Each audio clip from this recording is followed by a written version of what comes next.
So you just came off your own shoot. I did. 2 days. 2 days. 10 pages a day, basically. Insanity. That's insane. Yes. And then just came right here. You better believe it. But on the other shoot, you were directing, and on this shoot, you DP. Yes. How's that switch like? Because obviously, I've never done that. I haven't even gone from one production to the other that quickly. I mean, different short films. Yeah. But they're all mine that I prepped and I've thought about for a long time. I kind of live with them for a while. Right. So what was that kind of, not just total switch in genre, because one was drama. Yeah. This is not. Right.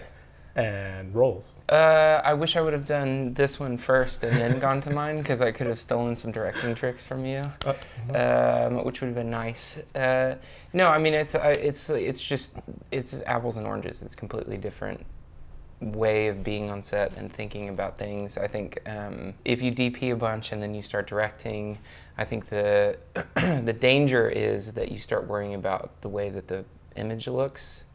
While directing, right. That you're worrying about how the image looks instead of the performances of your actors. And then one step beyond that, you're not thinking about like the connective tissue, basically. Because I think that was one thing that I struggled with directing, was just figuring out all the ways that we would transition from one thing to the next. Yeah. Because a lot of times that's when I'm DPing stuff, directors will have obviously already thought of how they're going to get from one thing to the next. And so, but yeah, I mean, I think I love going from directing to DPing. I think it's a really cool experience, just because, when you're directing, obviously, you have so many things you're having to hold in your head simultaneously. Olympics. Yeah, it's mental Olympics for sure. And so when you come on as a DP, especially after directing, like, I understand what that feels like. And so I feel like I basically am just vicariously doing the things that I'm like fixing my problems from a couple days ago on the shoot by going like, maybe we should shoot this, or maybe I just need one more this way, and have you thought about this? Just because I feel like, that's the job as a DP, is to be able to kind of support what it is that you're trying to accomplish. And in fact, I feel like I've been saying less on this shoot in terms of how things connect together. Yeah. Because I think for me, one of the most overwhelming feelings was having, especially when things aren't working, because there's always the moment when it's like, this wasn't quite what I was thinking. You get people kind of buzzing in your ear about, well, what if you did this, or you could do this, or whatever. And so I feel like kind of trusting that you have an idea of what you want to accomplish, and if I see something glaring that we should maybe think about, then I'll offer an opinion. But otherwise, I feel like I'm staying in my lane maybe a little bit better than I have on other shoots because of the directing experience. That's interesting. So it's sort of like a pull back and just trust that the story is being told, and you're focusing purely on what it looks like. Exactly. And not just what it looks like, but how the shots, making sure that you get the variety of shots that you want. Right. And when you get into post, you're not going, oh man, I wish we would have gotten that one thing. So I'm asking questions as we go that are related to image, but kind of logging in my mind like how everything's connecting. And I'll speak up if I feel like we're missing something or I don't understand how something connects. But yeah, I feel like, being kind of cognizant of how difficult it is to manage all the multiple things that you're holding at once, by not adding more information that you need to discard, I feel like is. So it almost sounds like how every director should also have acted at some point to know what that feels like. Yes. So it kind of sounds like it's sort of that. I think, yeah, and ironically, like it's kind of, a different direction. I don't even know if you need to DP to direct as much as it's really helpful to direct if you're going to DP. Just That's really interesting. It's it's so different. Yeah. It's so different. And there's definitely like this kind of idea that you can't do both. Like you either have to be a director or a DP, and that you can't, move between them. I think, especially in the commercial space, because,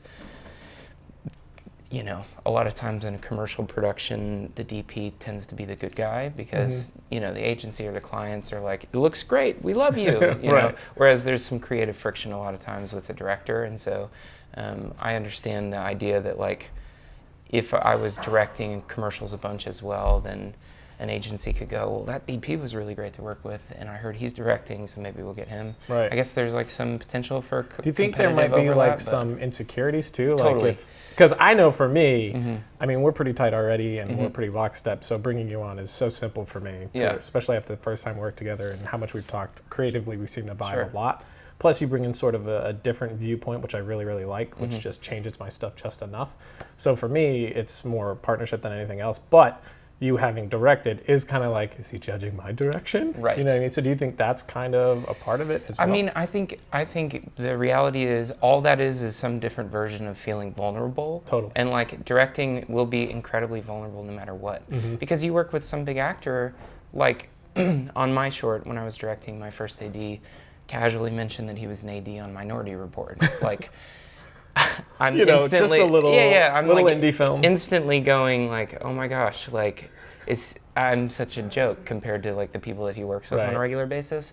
So that feeling, I think you can have at any point. Like it could be some actor who just came off some big something or other working with these big people or whatever. And there are so many different ways to feel vulnerable and thus insecure. I think, of course, like, you know, if I direct and then I come DP for you and that makes you feel insecure, then cool. But it could have been the other way around where I just came off some really big DP job where I was working with some really big director and now I'm working with you.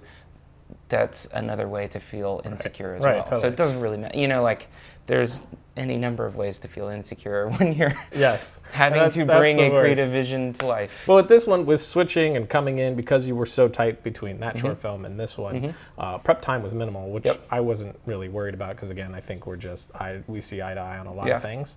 But what's that like for you? Is that like nerve-wracking a bit? Because you're kind of just walking you didn't get to scout the place. You never saw it before. We did have location photos, and I did send you reference boards and things like that.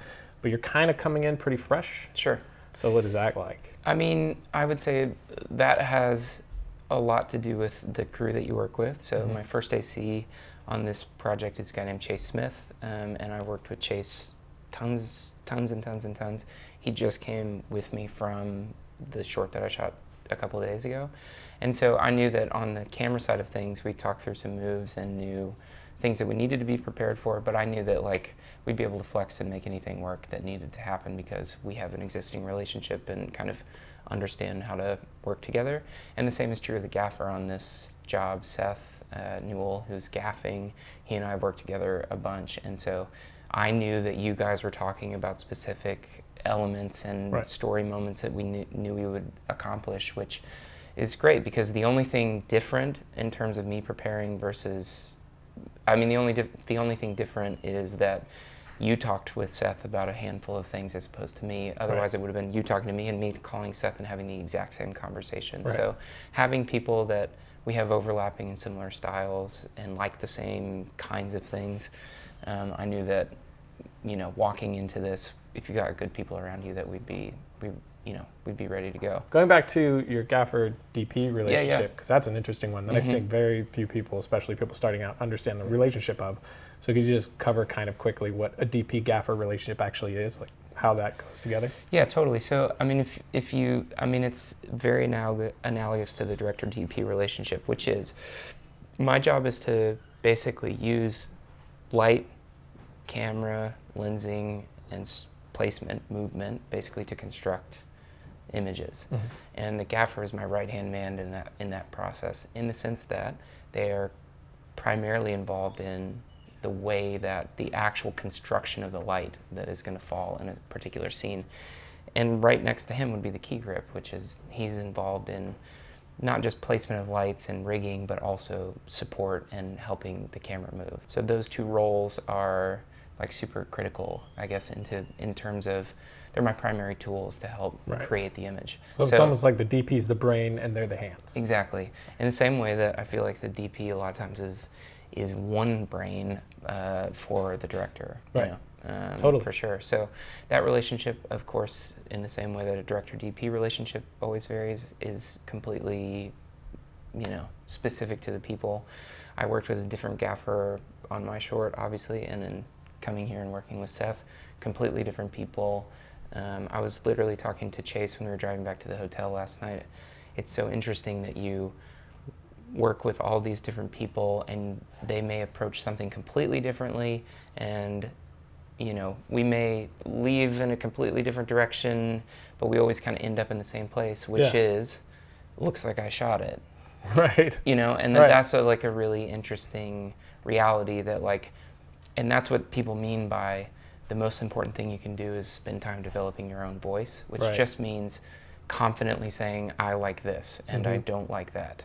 You know? Absolutely. And so I think I can work with any number of gaffers, and we can use any number. I mean, we used none of the lights we're using right now. I didn't use any of these lights, Right. you know, on the short a couple days ago, and yet it'll still look like I shot it in some capacity. So I think that's an interesting. I mean, that's the sign of a good relationship, is that, you know, the gaffer can contribute to the overall vision, but I'm responsible for being kind of the keeper of that vision and making sure that it fits within the tone that we're trying to accomplish. Right on, man.